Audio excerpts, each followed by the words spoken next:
Early in the morning,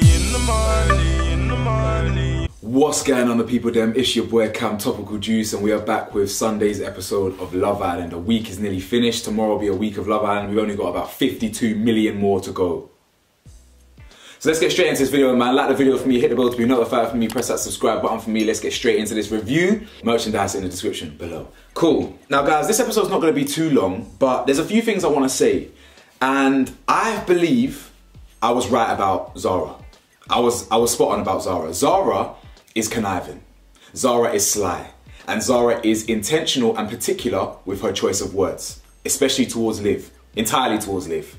Liv is a fucking nightmare. Guys, she's so annoying. And that's why I can't even be mad at Zara's. I can see through Zara. I can see through the game she's playing in it, especially when it comes to Olivia. She acts like she's nice. She acts like she's doing all these things, but she's not. She's playing a game with Olivia. She's trying to wind her up. But because Olivia is so annoying, I don't even mind. I'll let her off. You know what I'm saying? They're both annoying, actually. I think Zara's annoying. I think Olivia's annoying. But to be fair, I've kind of gone off on a bit of a tangent. So the episode starts with Tanya and Shaq. Now, Tanya and Shaq, she basically says how she wants to lead by example, and her picking Shaq is an example of her proving her feelings. I don't think it is, to be honest. I mean, she was torn between two people. One she likes a little bit and one she didn't like. You know what I'm saying? So I'm still not convinced she likes Shaq. I think she's warming to Shaq a lot more, but yeah, they were getting close, and he made a little joke about, oh, you know, it's a bit early, you know, we still got the rest of our lives. I do believe that was a joke, by the way. I think that was a joke. He was just humorous, funny stuff. But we'll see how far they go. Olivia and Harris have a speak, and Harris is basically talking about how he's affectionate. And Olivia keeps banging on this, she keeps singing from this same hymn sheet, yeah, where she's like, what, I don't want to cuddle, basically. You know, I'm not going to cuddle you the first night, and this, that, and the other. Like, I'm not being funny, yeah. What are you doing here? Do you know what I'm saying? Like, what good are you? You know what I'm saying? What good, if I'm in a couple, yeah, what good are you to me if I can't get to know you and can't express myself and be physical with you? And I don't just mean sleep with you or whatever, I mean just hug you, cuddle you, whatever, do you know what I'm saying? Like, man wants to be affectionate, you get me? Like, what are you doing here? No, I'm not gonna cuddle you, cool, just turn your back. In fact, sleep on a different sofa then, you know what I'm saying? People obviously don't have to cuddle straight away, but I mean, it's just like, she keeps saying that. I think she said it with Tom, you said it with so-and-so, she said it with Harris. So, are you affectionate or are you not? Like, I don't really know. Maybe she's just a slow burner. Maybe she's just not affectionate and she has to get to know someone a bit more to be affectionate. Who knows? Maybe I won't blame her for that. Maybe I'm being a bit harsh there. Lana and Tanyel speak. And Tanyel, she is well within her rights to pursue Ron. I don't blame her for that at all. I know on Friday I did say, like, why would you go for him when you know Lana and him are getting closer and closer? But I never said that she wasn't within her rights to do that. I believe she was. It's a tricky one. Lana's obviously rattled. Lana is rattled that Tanya is in a couple with Ron. And this might be a bit harsh, and I can't exactly give you proper examples as of yet, but I think Tanyel's a little bit fake when it comes to Lana. I can't lie. Like, Lana was like, oh, you know, you're my best friend in here. Like, I want to be transparent with you. Like, I want us to be communicating about this dynamic, rah. And she's like, yeah. But this is something telling me that Tanyel don't really rate Lana like that much. And I think she is quite fake when it comes to Lana. I'm not saying she's fake as a human being. I'm just saying fake in terms of this friendship with Lana or whatever. Because the way she was giggling and kiki-keying in the bed, like, yeah, I know it was just friendly. I know it was just harmless banter in the bed, but you can tell she's loud. She's doing it on purpose. You know, if you can be laughing and be funny, but you can be conscious of Lana in the bed. Like, I'm not saying she has to, but me, I'm a real empathetic guy in it. Like, I know if I'm creasing and I feel a little bit bad about it, I'll be. But Tanyel was really laughing, and you know what I'm saying. And actually, even circling back, Tanyel even said categorically on Friday's episode that she felt bad about choosing Ron, and then she ended up saying later in the episode, she ended up doubling down saying, you know, I would do it all again. If you felt bad, that means you know you probably did something that you might not have, that you shouldn't have done. Do you know what I'm saying? Now, I don't think she should have done it.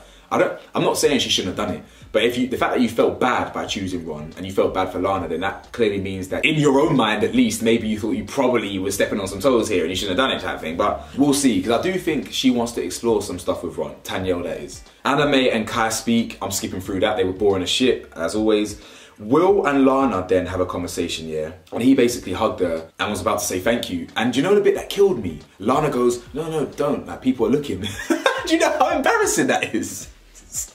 If I'm Will, I'm gonna be devastated. She's like, no, like, don't, you know what I'm saying? Or not don't, but I think she was just like, yeah, people are looking. Like, she doesn't want to give anyone the wrong idea that her and Will are a thing. She categorically wants to shut that down. And I actually think them two would actually be a good couple, like, to an extent. I think given enough time, he might be able to wear her down, you know.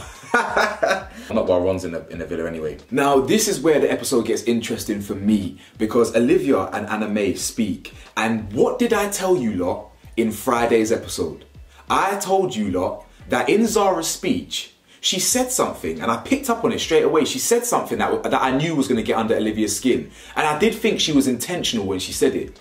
And what she said on Friday was that, I picked this boy because since I've been in the villa, he's made it very, very clear that he wants me and wants to pursue me and this and this. And when she said that, I was thinking, has he said that? I mean, have I been missing something here? I mean, we don't really get to see everything, so like, you know what I'm saying? Either way, I knew she said that on purpose, and I knew that was going to trigger Olivia. What did Olivia say in her conversation with Anna May? Exactly what I said. She literally said, yeah, Zara said something, you know, at the recoupling, that Tom was interested in her, and I said, I knew it. I knew she was going to pick up on that. Because I think it was intentional. It was intentional. Not I think. Zara is intentional with her words when it comes to Olivia, and I'll tell you why. I'll tell you the proof. The proof came in this episode. In fact, it's the next scene. So Tom and Zara. Yeah? This is how I knew that Zara is fake as shit, and she's intentional with her words. Again, specifically when it comes to Olivia. Zara and Tom were cuddling, they were looking into each other's eyes, they were literally staring into each other's eyes, they were staring at each other's lips, exactly what you do when you're waiting to kiss someone. The point is, Zara, and I didn't rewind to confirm this, I should have done, but I know what I saw. Zara initiated that kiss. Fact. Yeah, Zara was the one that initiated the kiss. She was the one that leaned in first. Tom actually confirms that in the feedback the morning after. He said to the boys, she made the first move. I can confirm that because I saw that with my own eyes. You saw that with your own eyes. Zara is fake because in the feedback session to the girls, she lied to the girls. She said, like, what did she say? She said that Tom made the move. Fact. She said that Tom kissed her first. And we needed the pillow in between us just to separate us. I was like, rah. You're a little cheeky fucker, you know. You're lying. And she's doing that on purpose to trigger Olivia. I mean, as I said earlier in the video, Olivia's annoying, so I don't really care if she gets triggered.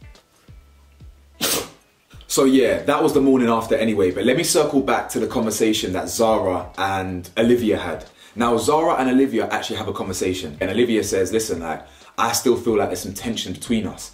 And I actually agree. You can really tell the friction between them. I don't know where it comes from, but there's clear and evident tension between them. Olivia basically says, listen, Zara, I feel like you've been targeting me. I feel like you've come in and you've got a bone to pick with me specifically. Now, Liv, bruh, you know what? I'm gonna have to give you donut of the day. I'm sorry. What can I do? It's not my fault. It's not my fault. Will got donut of the day for the first 3 episodes. Olivia gets donut of the day for the next 3. And the reason I'm giving her donut of the day, guys, is because she really feels like she's owed something. I don't know what it is. She really feels like she's owed, like, either a conversation or an apology or an explanation, bless you, or an explanation, or bless you. I don't know. She's either feels like she's owed something or entitled to something. Bless you. But shut up now. It kind of distracted me. You see, you threw me off. So yeah, she feels like she's owed something, or she's too sensitive. So like, she actually walked away from the convo with Zara. Oh no, sorry, that was Tom. Oh shit, I'm gonna give her a donut of the day for that as well. Actually, yeah, that's why. But I'll get to that later. But the conversation with Zara, she was like, I think that's between me and Tom and nothing to do with you and all this stuff. I don't know, guys. Listen, I don't know. I don't really know. I just don't. I don't like Olivia in it. I don't hate the girl or something. I just feel like I just don't like her as a personality. I just feel like she's just annoying. She grinds my gears. But in her defense, Zara is targeting her. I do believe that. And I don't mean like wholeheartedly every scene, everything she does revolves around Olivia. But Olivia isn't making it up. I can see it. I see what Zara's doing. I can see it. She plays innocent. She plays like she's kind of naive and that she's just here just being friendly, you know, chatty. But she is intentional with how she maneuvers around Olivia. I can see it. I can see it. And the fact that she lied about Tom making the first move is proof that she said that to get a reaction, or to at least rub some people up the wrong way, Olivia specifically, you understand? They've got clear tension, and that explodes next episode, where they have an argument. Again, she walks away from Zara in the next episode in the preview as well. Like, Olivia bangs on about how confident she is, how hot-headed she is. She's not. She's sensitive, soft, and she's a cold head. She doesn't want confrontation, so she walks away. I've already spoke about Tanya and Ron in bed. They were laughing and she was kikiing a bit too loud for me. And Lana weren't really feeling it. The next morning, she even said that, to be fair. Lana even said, boy, like, you lot cackling was doing my nutting. Again, Lana, maybe you're falling a bit too deep. Maybe you're in too deep. So just maybe put the brakes on a little piece, Lana. You're getting a little bit too deep with Ron. But if she's got feelings, then I feel her, innit? Now, this bit was weird to me. Kai, Ron and Tom have a convo. And the next thing we see is Kai is now jealous of Ron because Ron's coupled up with Tanyel. Brother, you see why some women say men are tapped?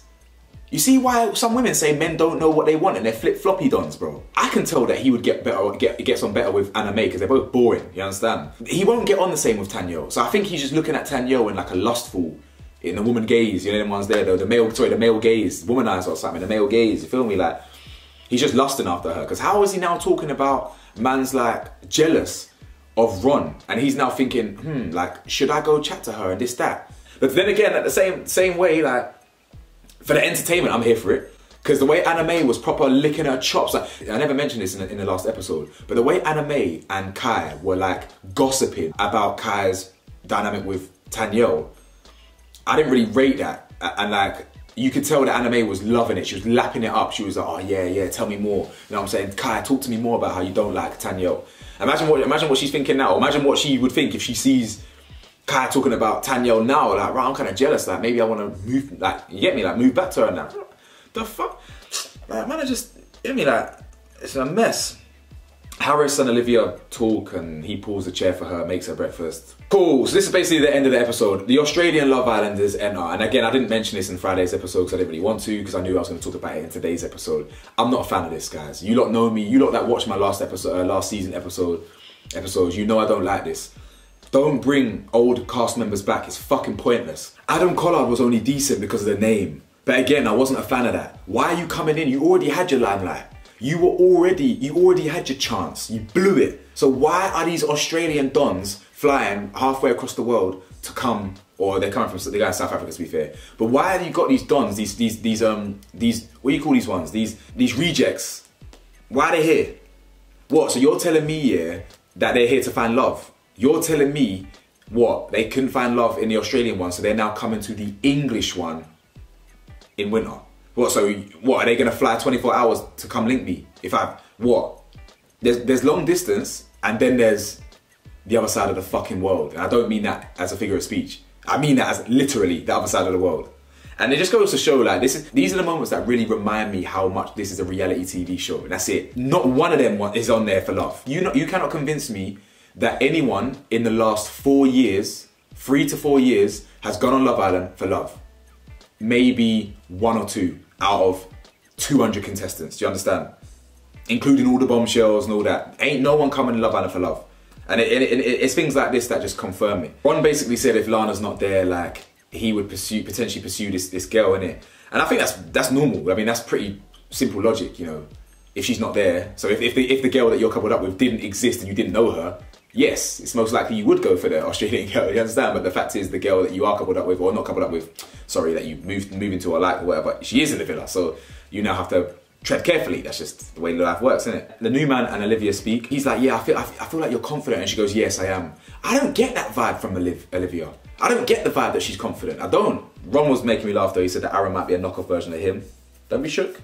Don't be intimidated, bro. Tanya and Ron speak, and Tanya's talking about how she wants to kind of pursue Ron over Kai at the moment. Jesse and Will speak, and yeah, Lana was trying to wingman Will with this girl, and they're having a little conversation about what it's like to be country. It's cute. It's actually funny. It's funny watching a cunch girl from Australia and a cunch you from England talk about cunch. And anyone's there. Like, I remember the first time I must have been Quay up north, and I remember seeing like hay on the back of a truck or something. was like, rah. That's how I knew. I knew I was in country then fully. You know, I was there. Like, I was just seeing a big haze stack on the back of this thing. Like, but yeah, the preview tomorrow is basically Olivia and Zara arguing. I'm gonna be watching Zara very closely. I'm gonna be watching Olivia very closely. Listen, guys, it's Sunday night. I'm trying to go to bed. Like, comment, subscribe. Let me know your thoughts, and I'll see you lot at the next episode. Peace.